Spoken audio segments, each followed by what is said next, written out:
a unit that deals with serious crimes.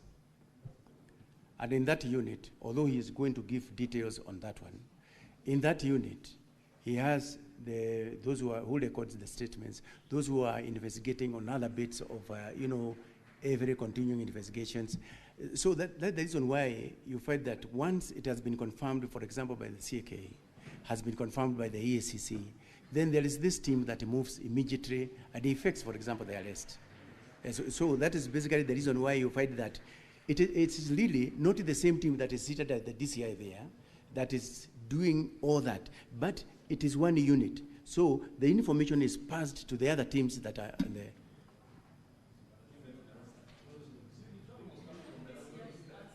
Honorable Methu, I think he has passed the buck to IPOA and DCI. Exactly. So wait until DCI or IPOA, then they may be able to take that.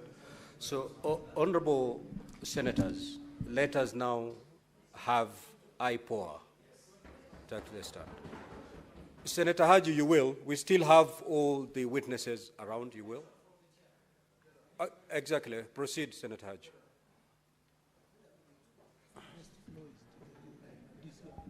Thank you, Honorable Speaker. Honorable Speaker, this is an unusual sitting. It is sort of like a special sitting, an extraordinary sitting. The rules are not very clear, Mr. Speaker, and I would really wish that you would make a ruling so that we can proceed with speed and conclude in time.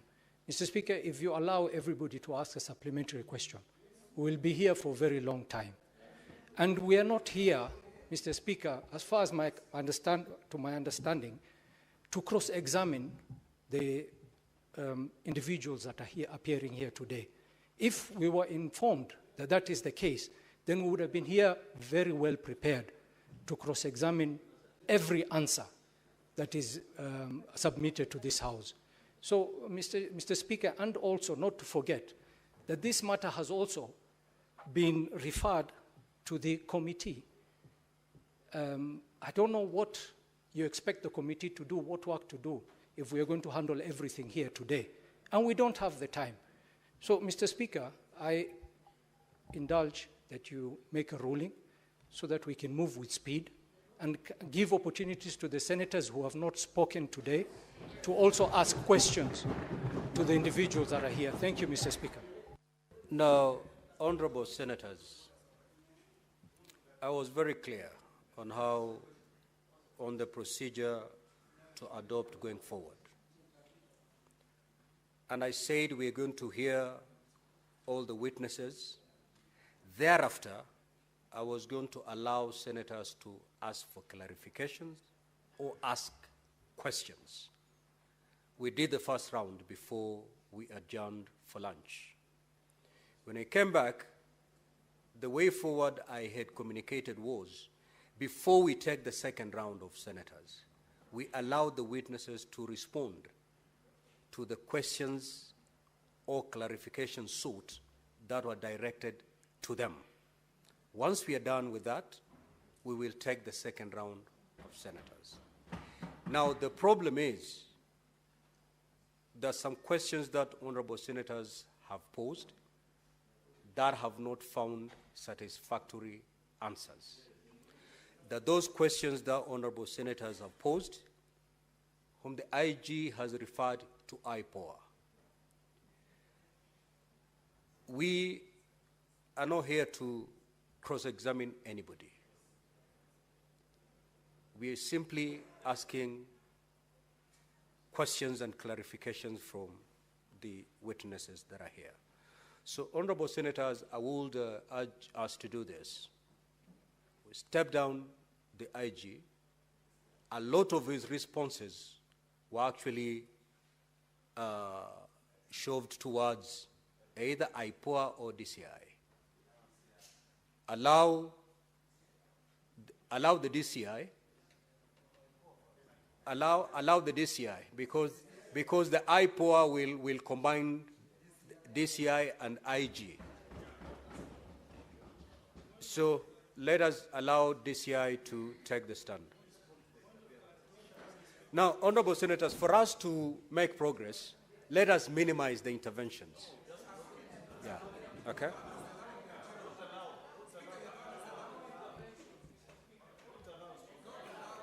Honorable Senators, let us allow DCI to proceed to respond to the questions sought.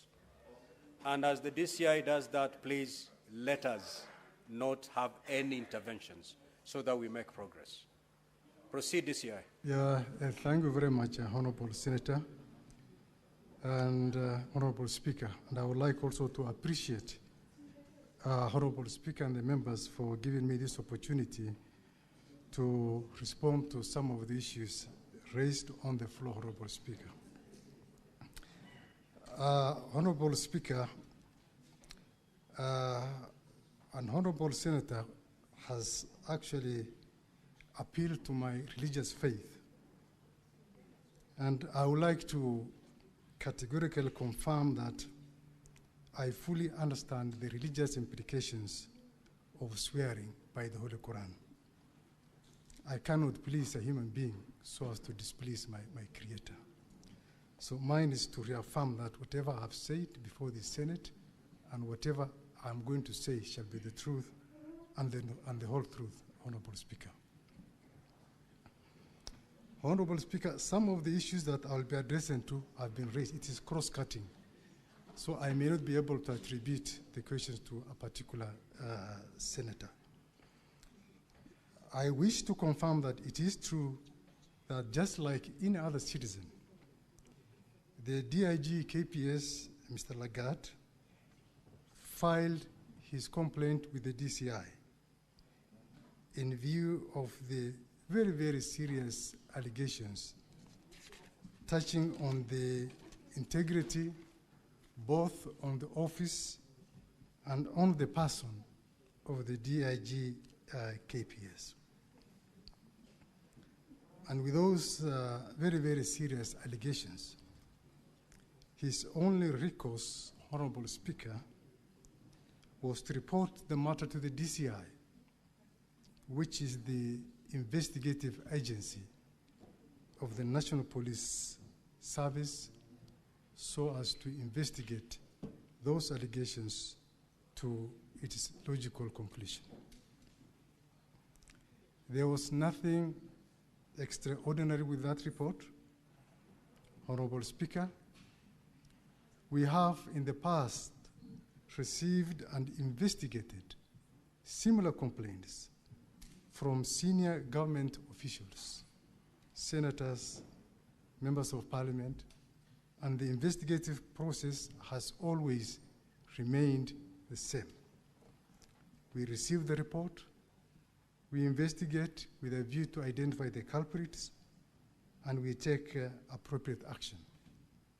So the complaint by the DIG KPS, Mr. Lagat, was subjected to the same due process, Honorable Speaker, and there wasn't any preferential treatment as such.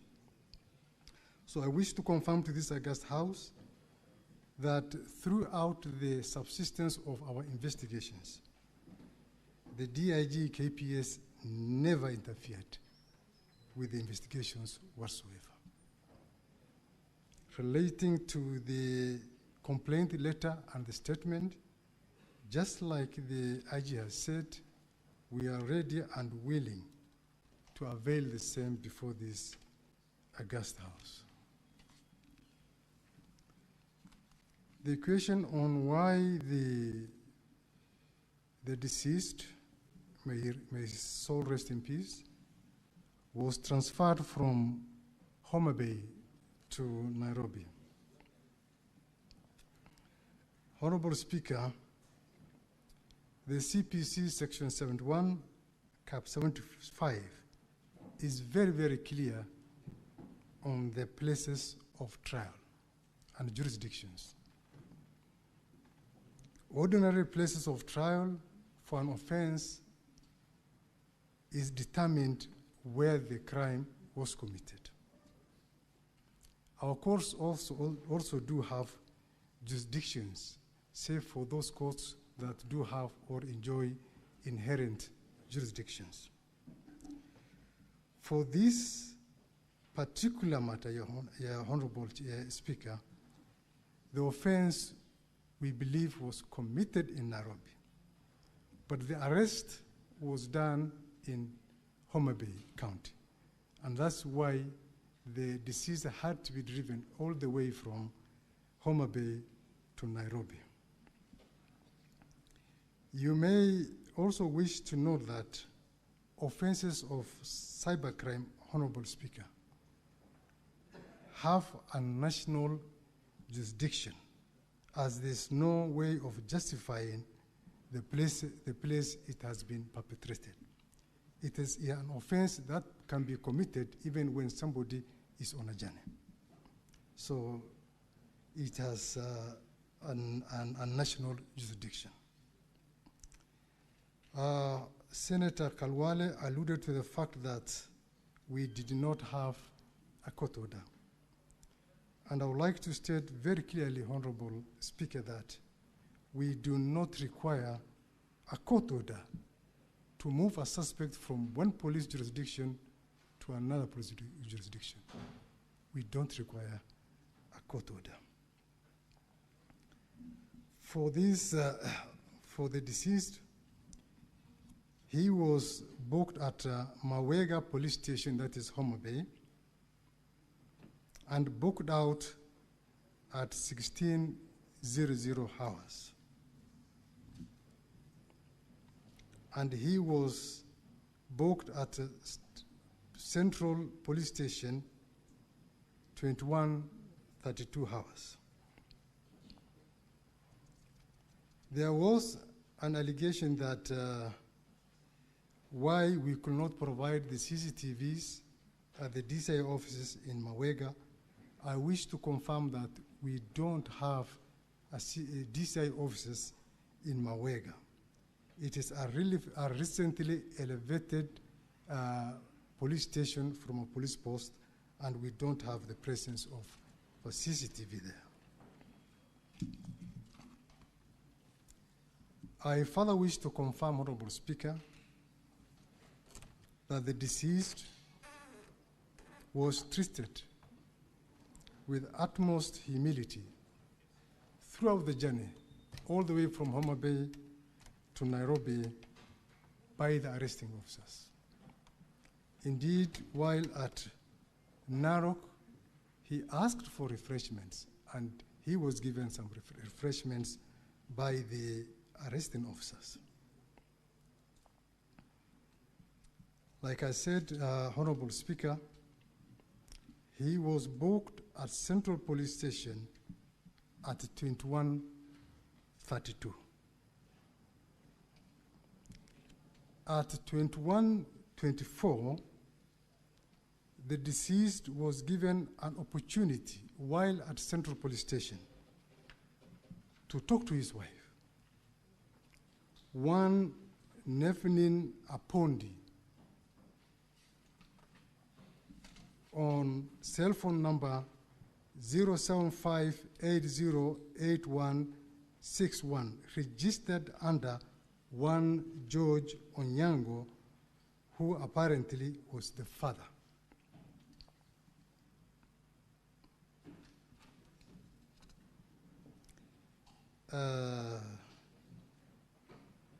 The vehicle that was used to ferry the deceased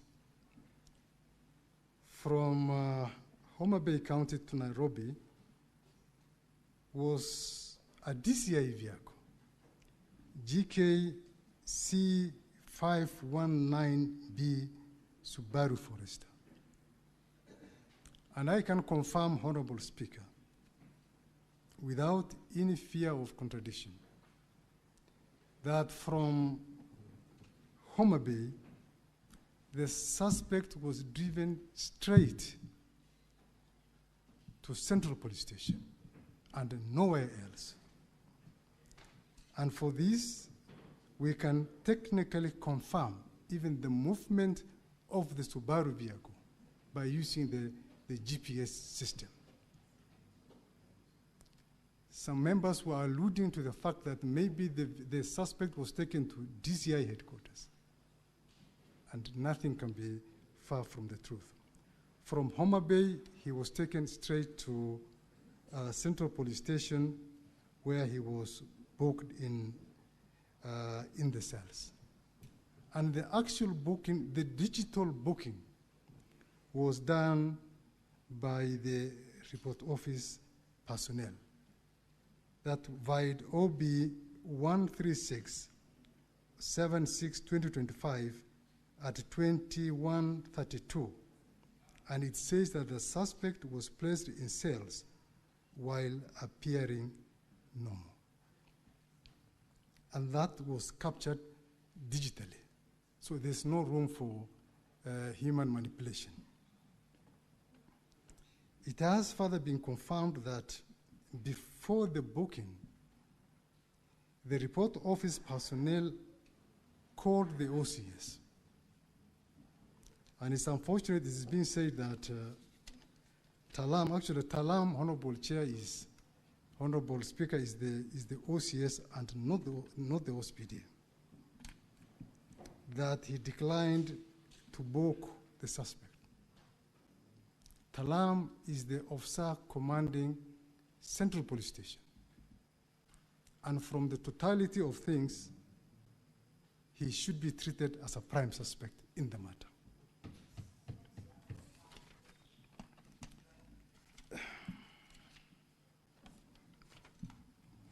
So,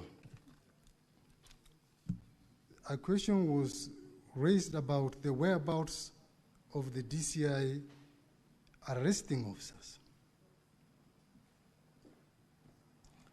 Honorable Chair, I would like to first state that the fact in issue here is what caused and who caused the death of the late Albert Ojwang. We are not talking about the circumstances that led to his arrest from Bungoma, from Homa Bay, Honorable Chair. The arrest was legitimate and it was lawful. And he was arrested for legitimate reasons in view of the complaint and the subsequent revelations by our investigations. So, we know where the DCI officers are. They are actively on duty, Honorable Speaker. And they are available, if required, by IPOA for interrogation, for interview. And Honorable Speaker, if the investigation establishes that they participated in the killing of the deceased, then the law should take its course and suitable action be taken against them. In regard to one Kevin Moinde who was arrested and detained at Kamukunji Police Station, the Inspector General has very, very well elucidated that it is true he was arrested, and we forwarded the file to the DPP, who said that we did not cover certain points. And on the basis of that, he was released unconditionally until such a time when we cover some of the points raised by the ODPP. In regard to the other two, we did not arrest them. We don't know where they are, and we cannot confirm whether they are dead or alive, because these are characters we have never interacted with them at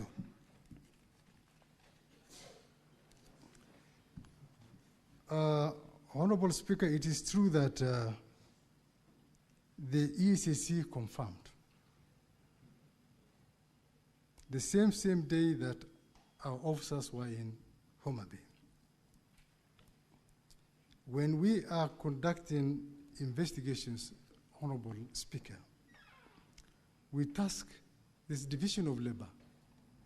We give the teams specific tasks. We have the action teams. We have the teams that do the interviews, the interrogations, the writing of the correspondences, the compilation of the file. So it is not the same team that collected the correspondence from EACC, the same team that arrested the suspect from Homa Bay. And then finally, there was the aspect of the who deleted the social media account. Honorable Speaker, this issue came after the fact of the murder. And we got this in the social media. And I believe in their investigations, because we are not the ones having the conduct of the investigations. This should be an area that should interest the EPOA team to find out, besides other issues, who actually deleted the social media account and why and when. I think those are issues that can be sufficiently addressed by the EPOA investigations. Otherwise, Honorable Speaker, I want to rest my submission there unless there's another question. Thank you very much.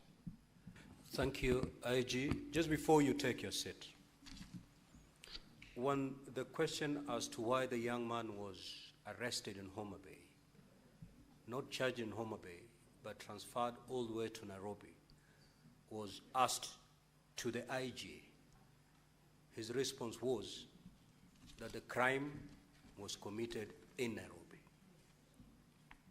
That was the response of the IG. The same questions was directed to you, DCI, and this was your response, that the crime under the Cyber Crime Act is a crime of a national jurisdiction, meaning it can be tried anywhere. If indeed that is the case, having arrested this young man in Homa Bay with a crime of national jurisdiction, why was he brought to Nairobi?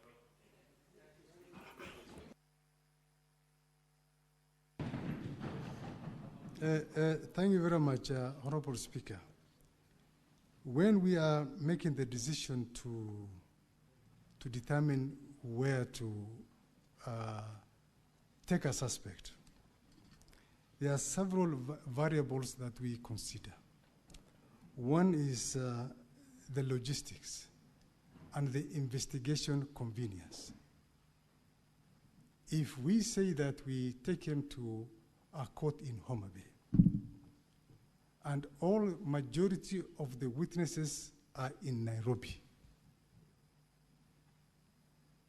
the forensic lab evidence is in Nairobi, the complainant is in Nairobi.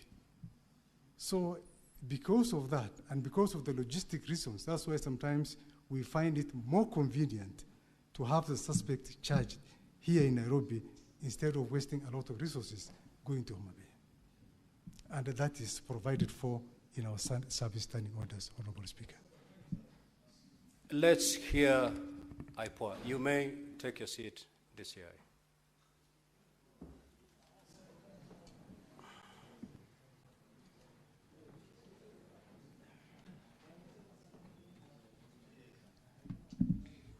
Thank you, Honorable Chair. I was asked 4 questions, and the first one was from the Leader of Majority on the status of the young man as he left Homa Bay to Nairobi.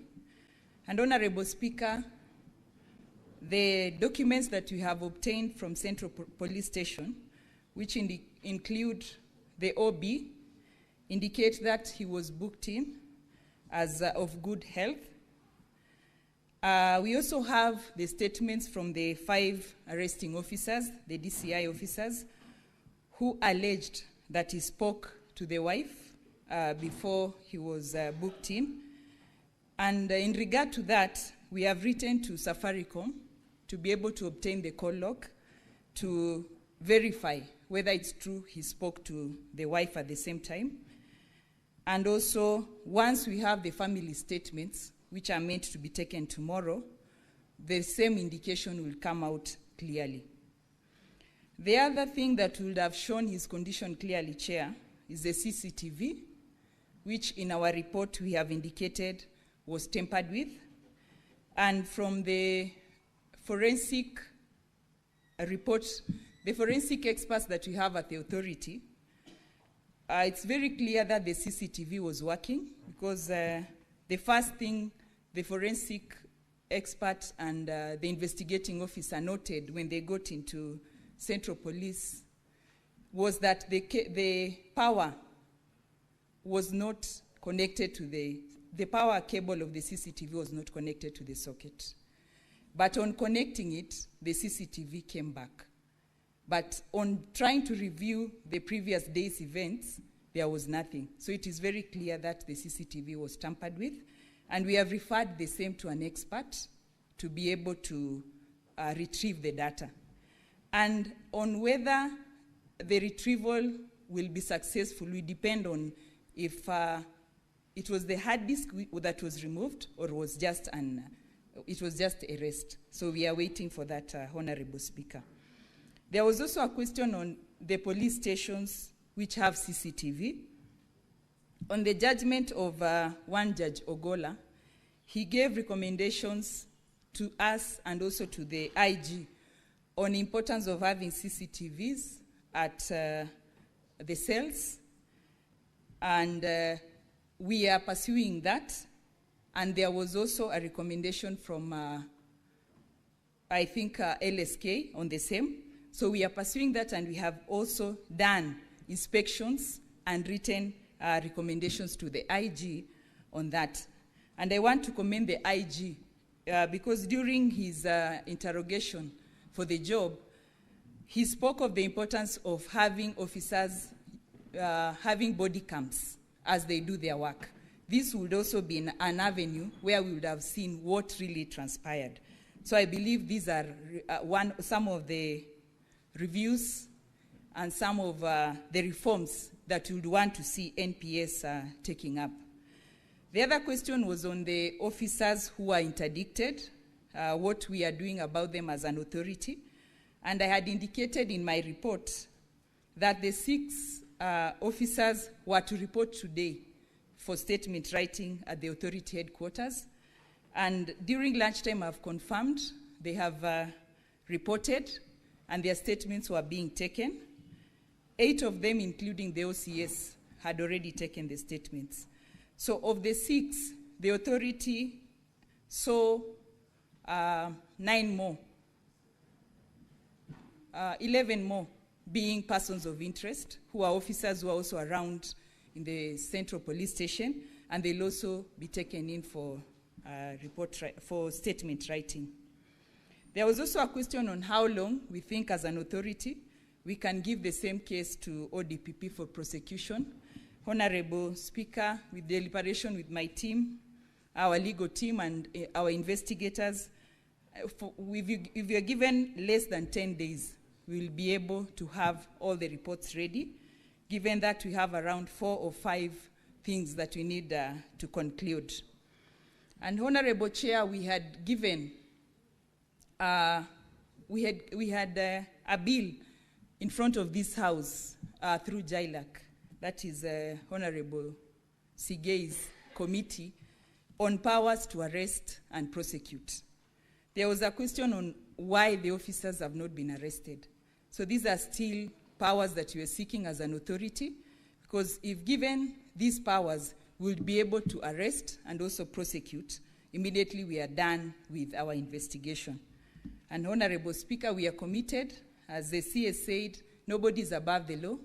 Our act as IPOA gives us mandate and powers to summon anyone, including the IG, for statement taking.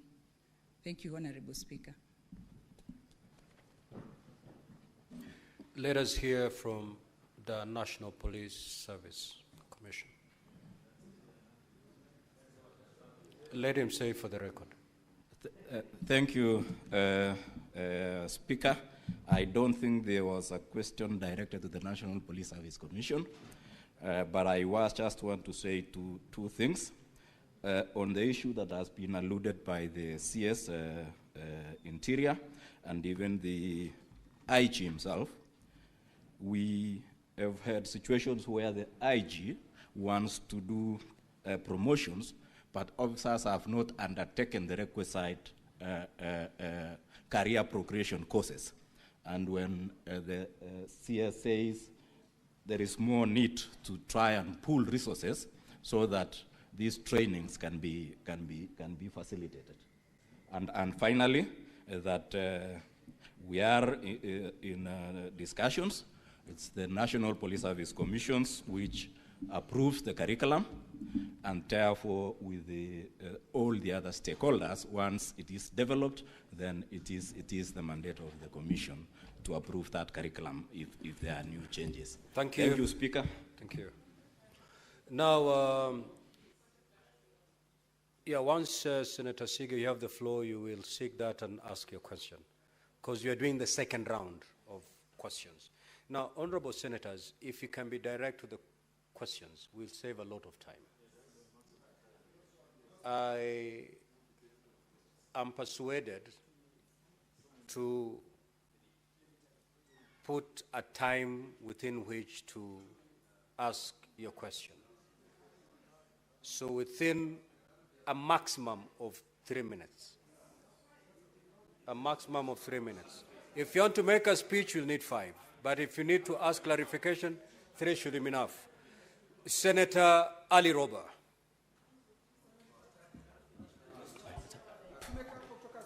Senator Ali Roba.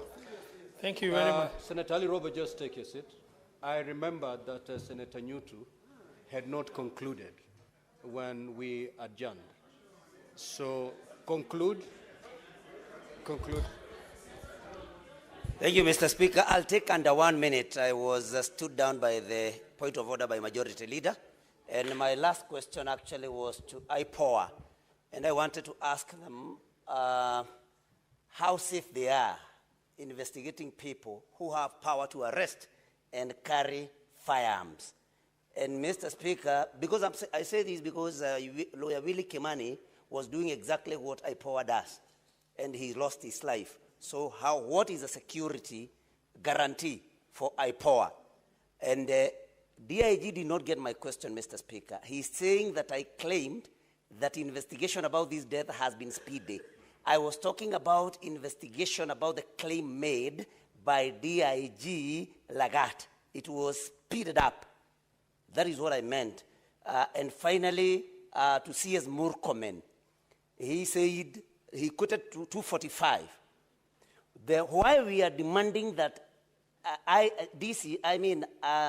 DIG Lagat steps aside, it is because he is a police officer, and this matter revolves around him.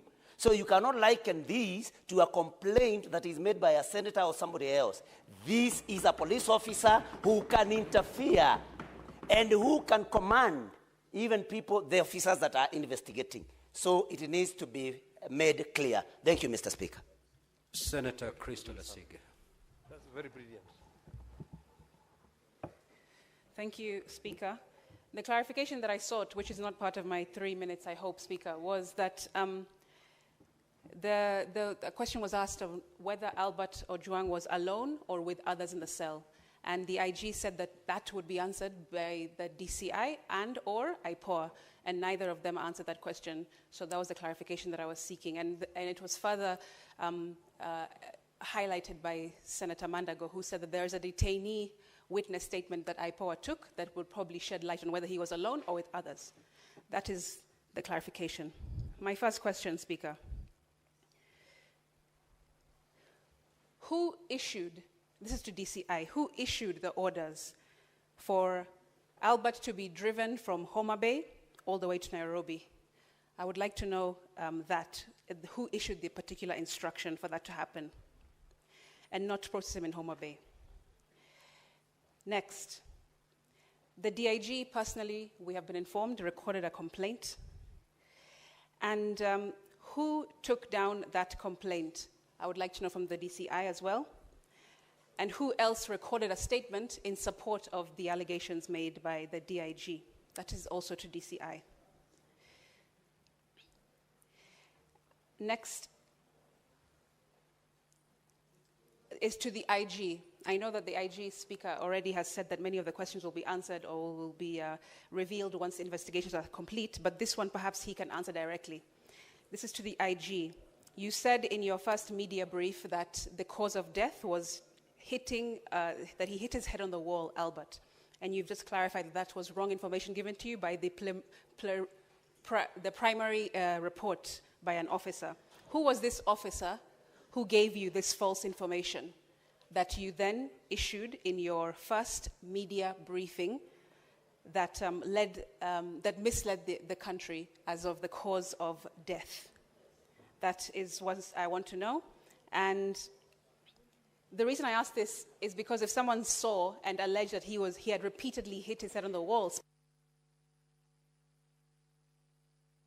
Senator Tobiko.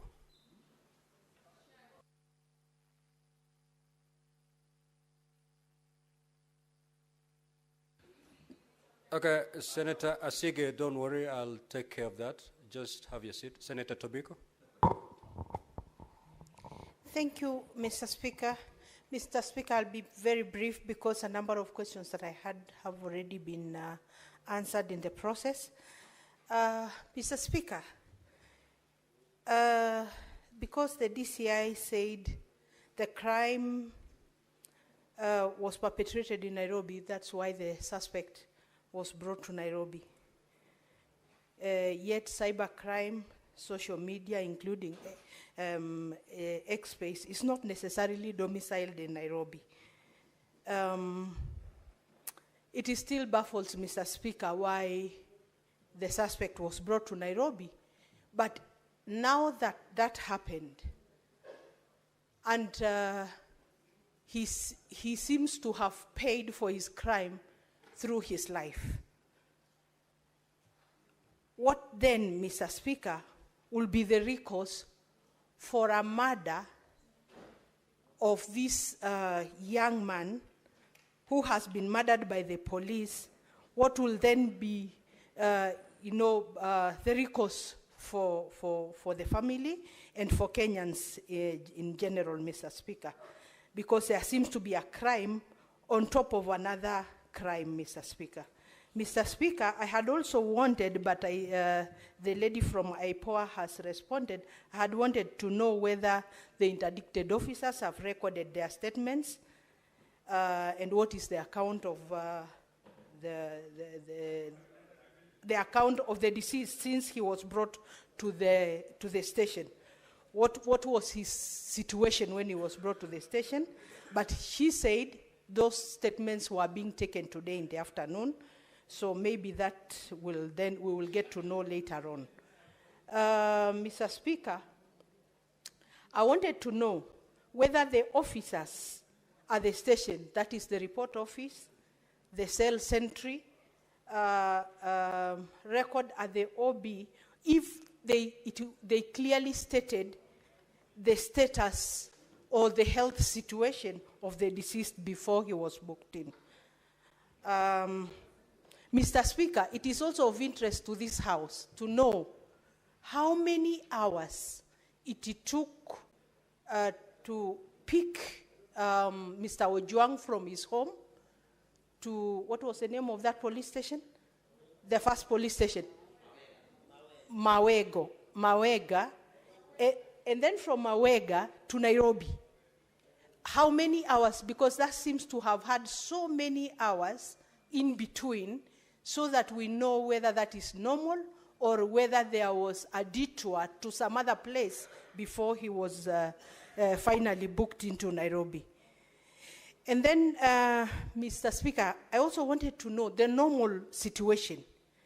Do police arrest to investigate, or they investigate, forward the case to ODPP, then the DPP recommends the arrests?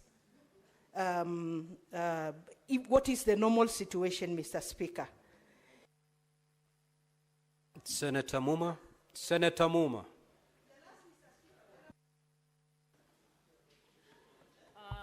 Thank you, Speaker. I'll be very quick. First, policy questions to the CS. CS, whatever you might call law or policy in Kenya, it would seem it doesn't work for police excesses. But in your speech, you seem to suggest that currently we are out of the woods on matters police excesses. I would want to ask, do you have any policy review proposals around issues of abductions and extrajudicial killings? Secondly, what is your view about commissions of inquiry and inquests as tools that would be used to investigate police excesses? Finally, for you, does the police have any curriculum on human rights approaches to service delivery?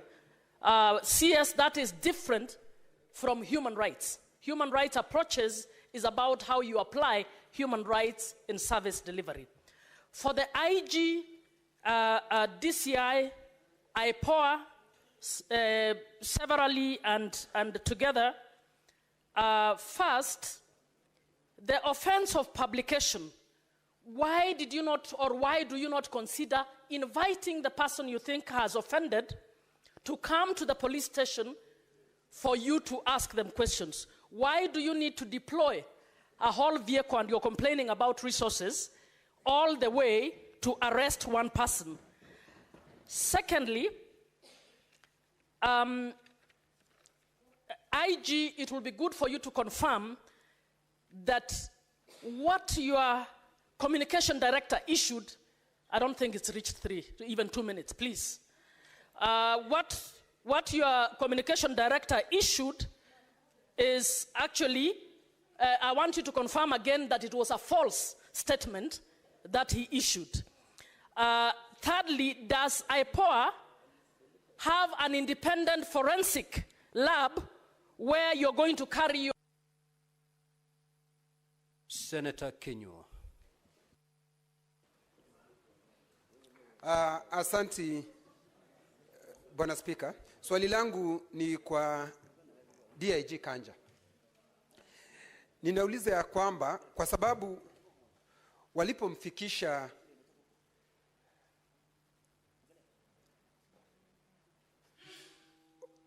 Albert Ojwang, walipomfikisha pale Central Police Station, tayari yule ambaye ni afisa mkuu wa pale katika ile police station ambaye anaitwa Talam hakuwako. Inasemekana alipigiwa simu kuulizwa kama atakubali yule Albert Ojwang aweze kuwekwa katika ile seli. Ni utaratibu wa katika polisi zetu, yeye afisa ambaye anasimamia station awe akiulizwa kama mtu yoyote ambaye analetwa katika police station awekwe ndani au la. Hilo ndi swali langu la kwanza. Swali la pili, ya kwamba hawa maafisa ambao walikuwa pale ikiwemo Talam tayari wamesimamishwa kazi. Na Talam hakuwa katika, yeye makosa yake ni kuwa yeye ndiye afisa mkuu katika ile police station ya Central.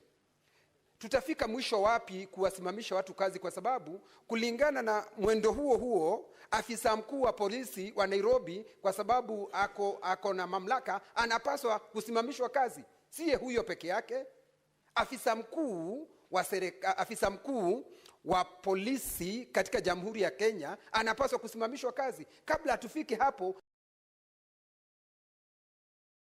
3.2 in 2015 to about 5.7, while development expenditure will decline from 7.2% to 3.5%. This inverse trend signals a structural crowding out effect where escalating public debt obligations are displacing capital investments in infrastructure, education, and other development enabling sectors. The opportunity cost is stark. Resources that could stimulate economic transformation and improve welfare are increasingly diverted towards debt servicing past borrowing. Honorable Speaker, we can't tell it more than we have done. The truth of the matter, we are not doing well. And the earlier we accept it and reflect, the better. And I think the committee must continuously be bold enough and tell it all to avoid this sugarcoating that we have been fed all over, the rhetoric we have been fed all over.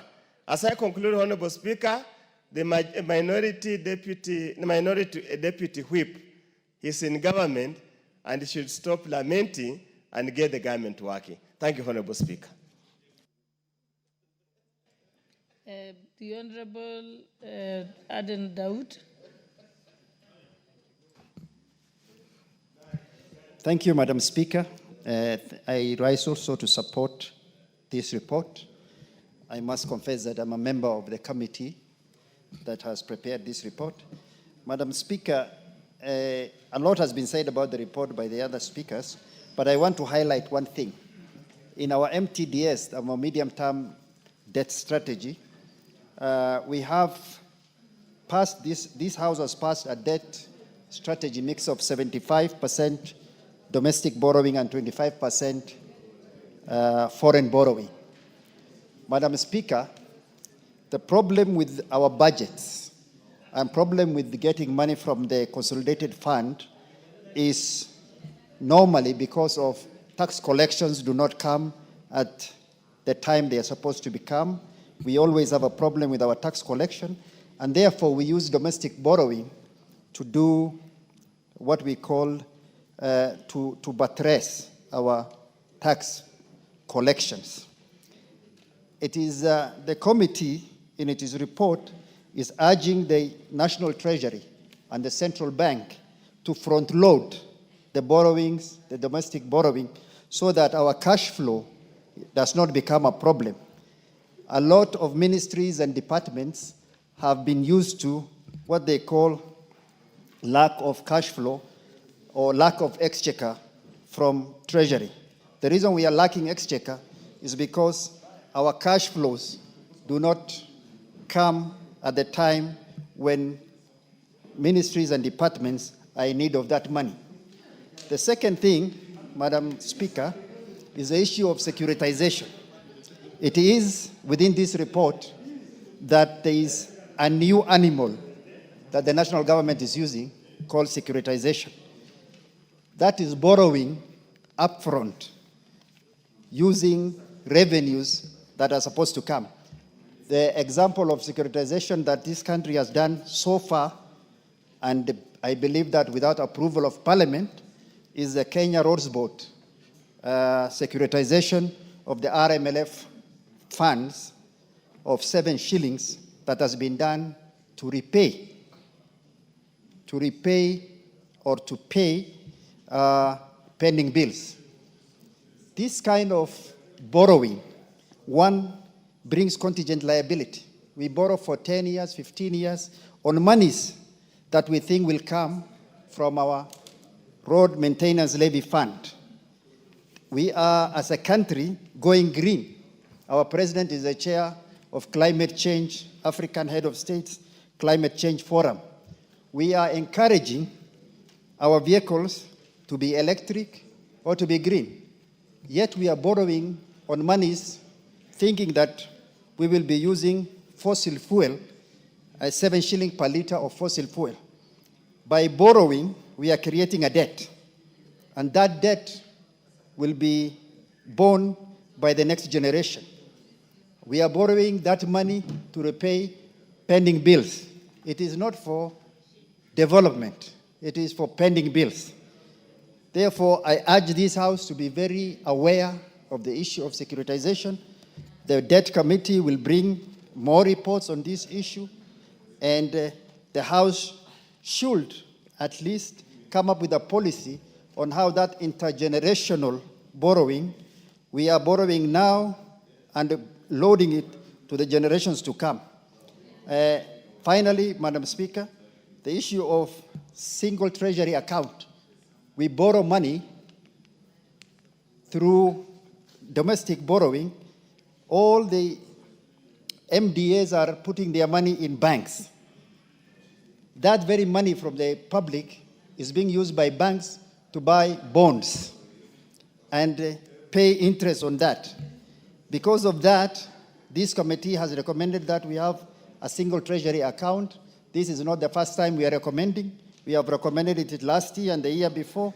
It is time that Parliament, through the Committee on Implementations, become serious and force Treasury to adopt the single Treasury account. Thank you, Madam Speaker. The Honorable Karoli Omondi, member for Suba South. Thank you very much, Madam Chair. I just want to raise a few issues as to accuracy of some of the statements in this report, but also to invite the committee to inform the House as to why probably they cannot report on additional matters that I think are pertinent to enable this House to deliberate effectively. Honorable Chair, I have noted under paragraph 90, 91 and 92 that the securitization of the road maintenance levy fund is ongoing. The way it is reported here, it appears that this is a process that is ongoing. But I think over 65 billion has been raised under this securitization program and actually disbursed to the contractors. So it is not clear to me whether this additional 175 billion is additional to the 65 billion that has already been raised. It would be important to get some clarification on this. Honorable Chair. And I share the same sentiments as members of the committee. Securitization is just consuming what you don't have ahead. And all countries that have gone that route, Angola is a classic example that used its oil revenues to securitize and invite Chinese to build 600, 700 kilometers of roads for them and apartments that nobody has ever occupied. It always ends up in tears. But nonetheless, I think this committee would do us more justice if in future they give us a flavor of what the debt sustainability framework for Kenya is. In other words, there's a lot of numbers here and narratives, but we are not seeing a debt stress analysis, a cash flow stress analysis. I think we need to see something like that. That will wake up everybody that we are likely to default in 6 months or in 1 year or in 2 years. As it is today, it is, you can read this and you can tell there's a problem coming, but you can't predict when, because the analytical tool is missing. I am sure we have very competent staff that can give us a debt stress test and cash flow stress test for Kenya, whether we are a going concern or we will soon be bankrupt. And finally, Madam Speaker, on this single national treasury account, I'm aware there is e-citizen, and I would have loved to hear something from the committee as to how the e-citizen framework will interface with a single national account treasury account, because I think there are some connections there. But I'm not seeing that. And finally, on the Kenya Airways issue, where we've inherited private sector debt or a company that is maybe strategic or of national importance, but somehow held by the private sector, there's clear case of conflict of interest here. And probably the committee was shy to talk about it. But I think as Parliament, we need to share this information out. Why is it that it was only Kenya Airways that was guaranteed that amount of money? Why? And what is the committee recommending about it? Thank you very much, Madam Chair.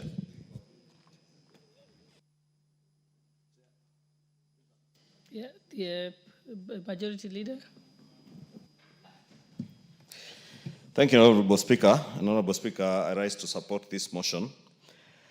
Honorable Speaker, as my good friend Dr. Makali Mulu was saying, if you go through the recommendations of this committee's report, indeed, we will need to do very little if all these recommendations are adopted, or rather, since we are likely to adopt them, if they are implemented by the National Treasury. Honorable Speaker, allow me to pick up from where the member from Homa Bay, the Honorable Karoli Omondi, has stopped on the single treasury account.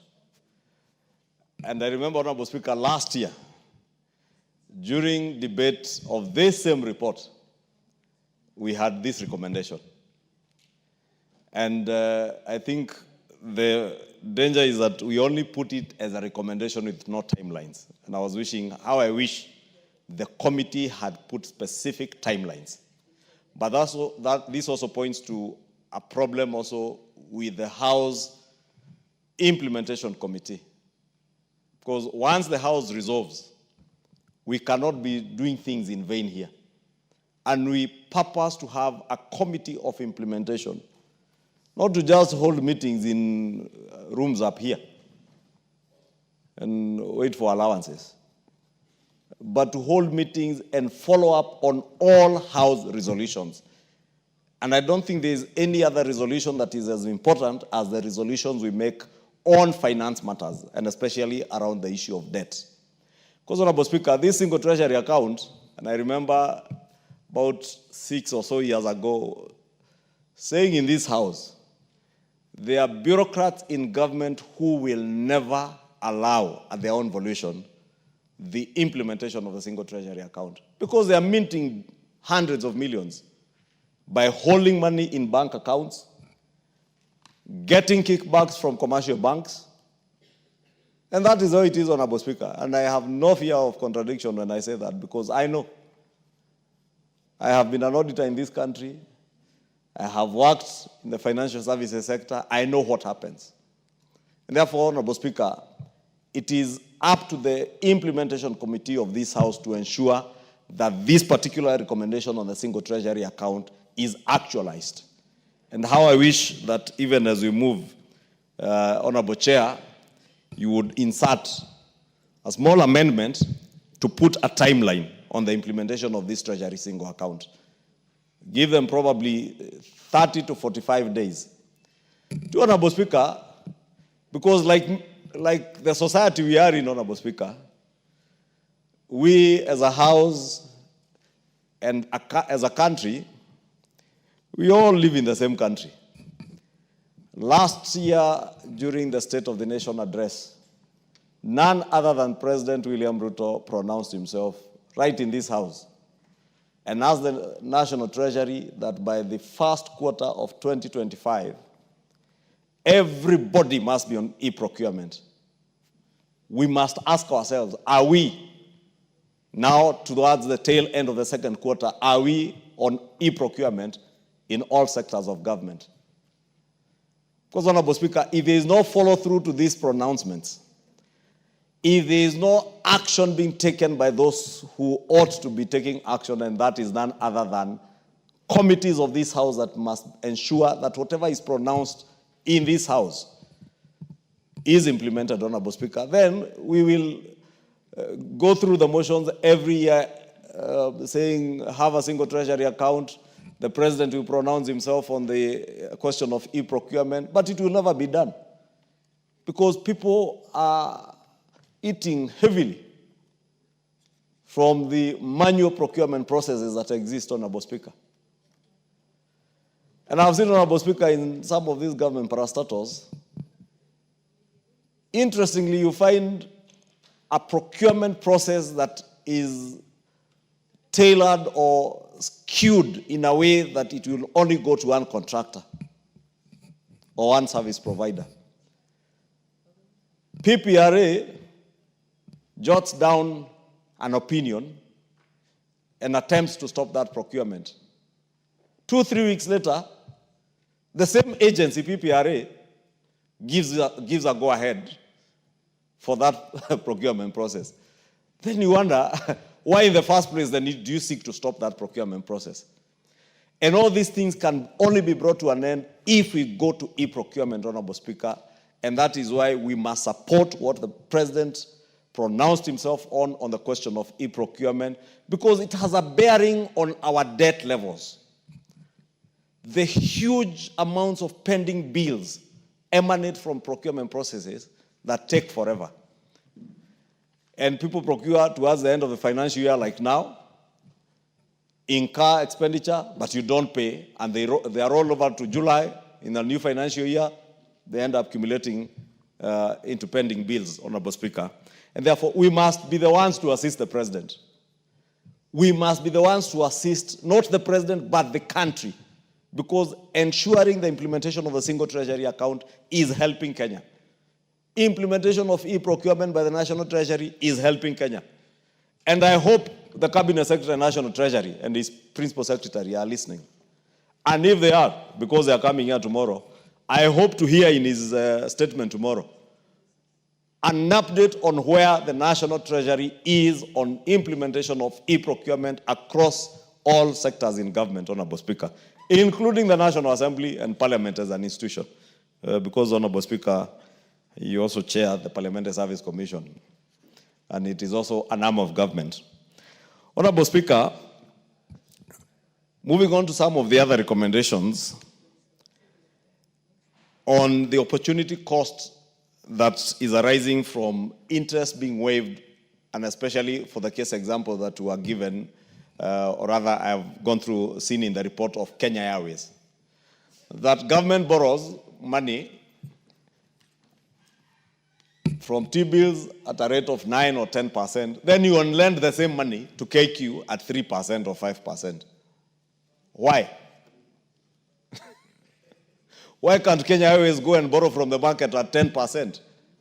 Because you are basically subsidizing a private company as much as government as a shareholder in that company.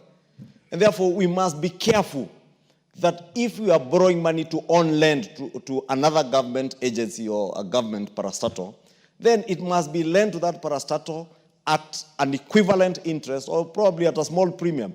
Kenya Airways, if they couldn't get a commercial loan at 15%, why can't they pay that loan if we borrowed at 9%, at 10 or 11% or 12% like in ASACO? And it will still be at a discount compared to the commercial loans that they would otherwise have gotten, Honorable Speaker, because this is where we lose money. And as the chair and the vice chair, Honorable Makali, were saying, or rather the immediate former vice chair and a diligent member of this committee, Honorable Makali, were saying, we continue to lose money that way. Two, Honorable Speaker, is a question of commitment fees that we are paying for loans. And again, the committee has rightly noticed, I noticed in the observations, that, Honorable Speaker, this is emanating largely from loans that we have committed to, but we do not allocate or give adequate money, appropriate adequate money to pay the counterpart financing or the financing that ought to come from the government of Kenya. And it's in all sectors, especially the water sector. I have seen many, many projects in the water sector, in the energy sector, and a few in the road sector where you need counterpart funding. And because money during budget making process is not appropriated, adequate money to pay for the counterpart funding, then you end up not having these loans disbursed. You have paid commitment fees. At times you have even paid insurance against those loans. And that is money lost because you are not deriving what you ought to have derived from the money you ought to borrow, Honorable Speaker. And I'm glad I had about 2 or 3 weeks ago the Comptroller of Budget speak to the same issue about commitment fees, interest that we pay and insurance that we pay on these undisbursed loans. And we therefore must ensure that for every loan that we sign for, because the National Treasury, there is no loan that will be signed for by anybody in government, whether it is those in the energy sector, whether it is in the water sector, whether it is Kenya Airways that you are guaranteeing, there is no loan that will be signed for that the National Treasury is not aware. And if one hand in the National Treasury is the one signing for these loans, and the other hand is the one preparing the budget estimates, what is so difficult to ensure that you have provided adequate resources to pay for the counterpart funding and commitment fees so that we don't continue incurring costs? And therefore, that's why I want to agree with Honorable Makali and the committee that if we implement all the recommendations of this committee, and now that I see Honorable Makali just walked back in, I was saying, Honorable Makali, if there is somebody who has let us down as a house and as a country, is our own implementation committee, the Committee on Implementation. Because all these recommendations that we make here, year in, year out, it is up to that committee to follow up. I would wait for the day I see the Cabinet Secretary, National Treasury, the Director General in charge of public debt, the Principal Secretary in the National Treasury, before the Implementation Committee telling the country why it is taking them so long to have a single treasury account. while government continues to borrow its own money, because government largely is borrowing its own money. If you look at the money being held by, for instance, the Kenya Roads Board in commercial banks, you'll be shocked. Even road agencies that owe billions to contractors, you will find them holding money in bank accounts. Look at the bank accounts of the National Lands Commission, Honorable Speaker. You'll be shocked. Money lying there, idle money that is being used by the commercial banks where they have banked to trade and trade with government, lend it back to government.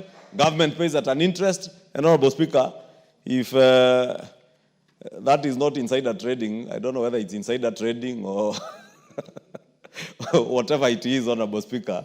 But we are saying we are guilty as charged, very guilty, because these are simple things that should take a very short time to implement, and I must challenge our implementation committee to ensure that the National Treasury and all other agencies that are charged with implementing many of these recommendations in this report and other previous reports are implemented fully, so that we realize the gains that we ought to realize and save on our public debt spending. Honorable Speaker, if you read through this report, you see between 2015, 2016 to now 2025, 2026, the committee is telling us that the public debt interest payments as a share of our GDP has grown from 3.2% in 2015-2016 to a projected 5.7% in 2025-2026.